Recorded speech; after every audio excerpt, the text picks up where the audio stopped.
Drugs Take Us to Hell, Disguised as Heaven by Donald Lynn Frost. Respected teachers and my dear friends, a very warm morning to one and all. Today I am going to deliver a speech on the topic, Hand in Hand, we stand against all drug addictions.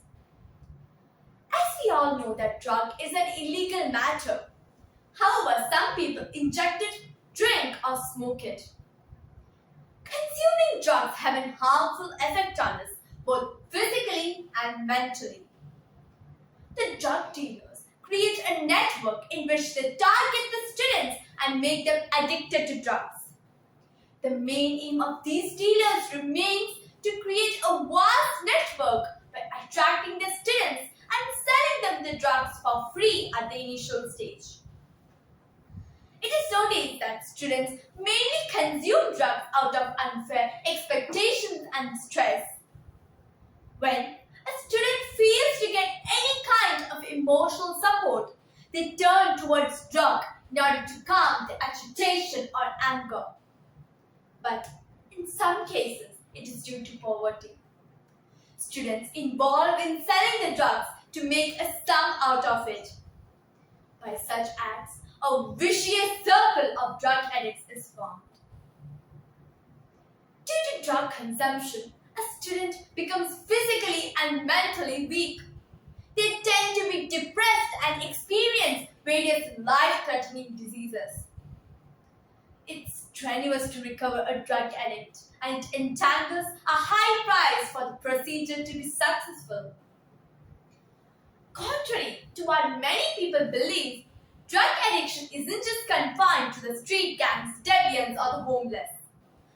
As a leading disease throughout the world, drug addiction does not discriminate against race, color, creed, or gender.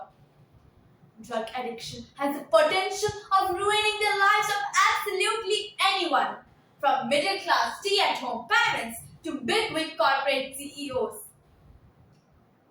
Drug addiction is mainly seen in youngsters who are not too confident or too desperate to get the situation confronted by them or the surrounding they live in. Having lost the power of reasoning due to drug addiction, they fail to understand that drug is not the solution for the problem, but another far more serious problem by themselves. At first, taking drugs like smack, LSD or heroin makes one feel that one has moved entirely into a new world of fantasies. But this euphoria does not last for long. Soon we get so habitual in taking the drugs that it does not give us pleasure, but grows into a need, if not fulfilled immediately, grows into an overpowering compulsion to manage to get the drug somehow by exactly following the maxim as very well explained by the saying, beg, borrow or steal. Addiction is a monster. It lives inside and fears of you, takes from you, controls you and destroys you. It's a beast that tears you apart, rips out your soul and laughs at your weakness. It is a stone wall that stands to keep you in and the rest out. It is a shadow that always lurks behind you, waiting to strike. Addiction lives in everyone's mind, sitting, staring and waiting. Drug addiction has become a massive problem not only in India but also in many other countries of the world. More and more young people are falling a prey to this death trap. Many great personalities were also drug addicts. For instance, Elizabeth Taylor, Michael Jackson, Diego Maradona, etc. The rationality of drug addicts takes a back seat. They just exist for pleasure's sake. They cannot think of the welfare of their parents, friends, or nation at large. Remember, recovery is hard, regret is harder.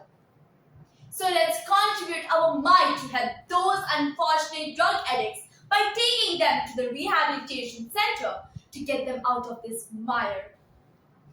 Finally, I would like to request all the youngsters that one should involve with their parents and friends for their dilemma and solve the matter through other alternatives.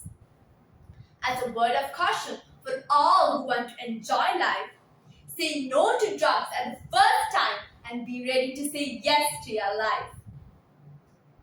Addiction is not about using the drugs. It's about what the drug does to your life.